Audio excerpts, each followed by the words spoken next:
皆さん、また来てくださってありがとうございます。こちらはマンハッタンニューヨーク土曜日の午後です。ということでね、ちょっとあげなかったらね、またね、どんどん関税の問題がもうゴロゴロ動いてて、こんな感じなんですね。はい、ドン。もうね、中国が 84% やってこうなって、トランプさんが、だったら 125% やってなって、そして今度また習近平さんが、だったらこっちも 125% やってなって、そしてトランプさんが、だったら145でどうじゃっていう感じになって、今このままになってるんですよ。で、今日の動画は私の大好きな財務長官バッセントさんを載っけたいと思います。ピーター・ナバロさんとバッセントさんで二人が入ってる動画なんですね。ピーター・ナバロさんは、ガテン系の、上級顧問、貿易と製造業の上級顧問で、バッセントさんは財務長官。で、バッセントさんがどうも日本の担当みたいなんですね。で、このね、バッセントさん、私は最初、あんまりこの人じゃない方がいいなって思ってたんですね。それなぜかっていうと、彼の過去というか、彼はすっごいやり手なんですけど、ウォールストリートのクワイエットキラーって言われてる。らしいんですよ。すごいやり手で、ジョージ・ソロスの右腕って呼ばれた人だったんですね。で、ってちょっと思ったんですよ。ソロスと思って。ところがね、最近ね、トランプさんのすごいところは、このソロスの右腕と言われたこのやり手を引っ張り込んで財務長官にしたことだって言ってたんですね。で、私、このバッセントさんのどうやってトランプさんと出会って、どうやって今までこの何ヶ月間仕事をしてきたかっていうその話を聞いたときに、この人トランプさんのこと大好きなんじゃないってすごい思ったんですよ。で、なんかすごい取り込まれたって思ったんですね。だから本当になんかすごいなと思って、その JD バンスが最初にトランプさんをすごい叩いていて、で、トランプさんの副大統領に選ばれた時に、その話を聞いてって、この人めちゃくちゃトランプさんのこと好きなんじゃないと思ったんですよ。だからなんかこう、取り込まれたすごいできる人たちはみんな取り込まれていくっていう感じの、イーロン・マスクもそうなんですけど、そんな感じで、よかったなって私は思っていて、非常に静かで物静かで理知的な方なんですね。この方が日本の担当らしいんですね。で、今、こっち経済系、貿易経済、こっちの担当者っていうのはこんな感じなんですね。ドン。で、この右側の商務長官とか、ナバルさんとか、これちょっとガテン系、私が勝手に言ってるだけなんですけど、そして、ソフトな感じの系が、バッセントさんとか、ケビンさんなんですよ。だから、日本はうまくやれるんじゃないかなって思っております。で、中国に、勝ち目が全然ないっていうのは、もうね、世界がね、中国と共闘しませんってもう言っちゃってるんですよ。で、はい、ドン。こんな感じで、このケビンさんが400% かければいいんだよとか言ってて、結局、彼は起業家なんですね。で、彼が言うには、もう2000年に世界貿易機構に中国が加入してからというもの、一度も規則を守ったことがないんだと、中国は。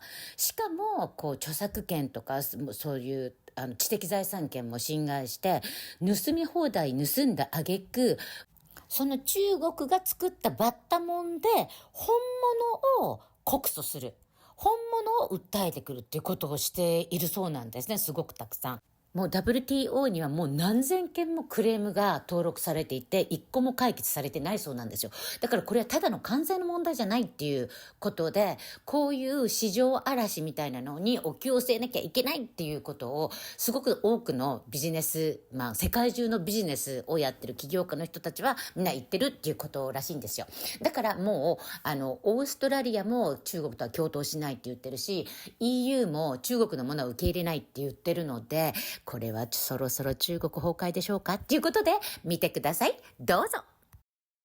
China is raising the stakes on retaliation, raising its tariff on U.S. goods to 125% overnight, effective tomorrow, after President Trump yesterday raised the tariff on Beijing to 145%.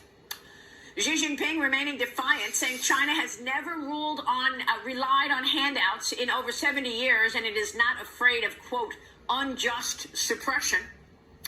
Joining me now is White House Senior Counselor for Trade and Manufacturing, Peter Navarro. Peter, it's great to see you this morning. Thanks so much for joining me. Great to be with you, Maria.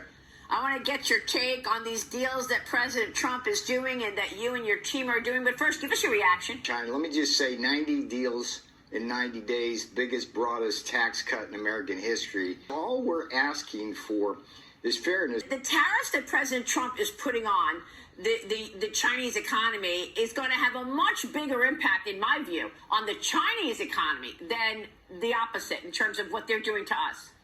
The rest of the world has gotten that message. I mean, if you think about the trade deficits we run with the EU, with Vietnam, with South Korea, with Japan, with India and others, Malaysia, Indonesia, if they tariff us at the same rate, they're hurting themselves far worse. And the same thing with China. And China can't keep dumping stuff on world markets thinking that everybody's going to keep buying it. So they need to take care of their own people, not just work in their slave labor sweatshops. Here's the president yesterday responding to Fox Business's Edward Lawrence. Watch this. So how close are you to the first country coming to actually make a deal with the United States over tariffs? Is it days, months? Well, I think it's very close, but, we have to have a deal that we like. We don't want a deal that's going to be a bad deal, or I could make every deal in one day if I wanted to. China retaliated today by reducing the number of American films that can be shown there. What's your reaction to them now targeting cultural exports from the United States? I think I've heard of worse things.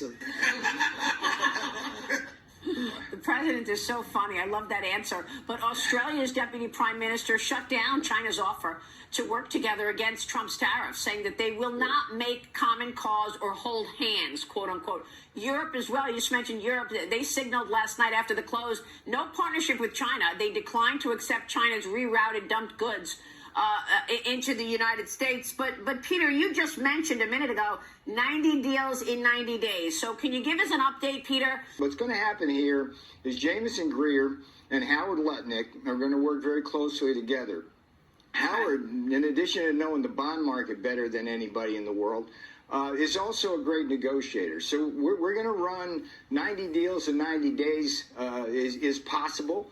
The boss is going to be the chief negotiator. Nothing's done without him looking very carefully at it. He has such a fine attention to detail. Scott Bessent is going to handle countries like Japan and South Korea, where there's a lot of currency issues associated with that. With Scott on the tax policy, which is an important part of our situation. Yeah, Stephen Miller is doing a beautiful job coordinating things. And J.D. Vance has just been a breath of fresh air. I knew Mike Pence well. I liked Mike, but Mike didn't know anything about policy, and he was hamstrung by this guy, Mark Short, who was his chief of staff, who destroyed Pence's career. J.D. Vance gets it. J.D. Vance was at ground zero. While I was back in 2006, right in the coming China wars, J.D. Vance I was up there, looking down at the carnage. J.D. Vance was part of that carnage, so he gets it. He's got a great chief of staff himself. I love Jake.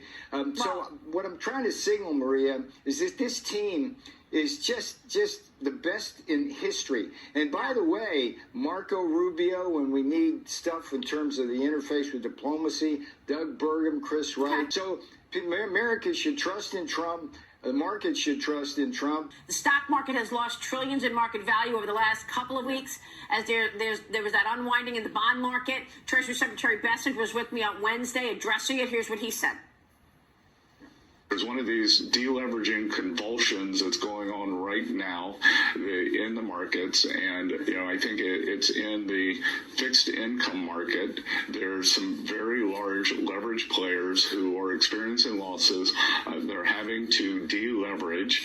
I believe that there is nothing systemic about this. I think that it is an uncomfortable but normal deleveraging that's going on in the bond market, and I expect that as we see the leverage come down, the risk managers tapping people on the shoulders, telling them to bring their books down, which is what happens every couple of years, as leverage builds up, then the market will calm down. Is China dumping treasuries to try to put pressure on this market? Yeah, I think it works against their purposes if they are dumping treasuries, because if they're dumping treasuries, then they have to buy something else. If they sell dollars, then they strengthen their currency. And as I said earlier, they've actually been weakening their currency, which is a loser for everyone. Right. And again, when I hear all these stories, the dollar is no longer going to be the reserve currency. If you end up with the Chinese who are willing to use their currency as a trade tool, that doesn't seem like a very good reserve asset to me.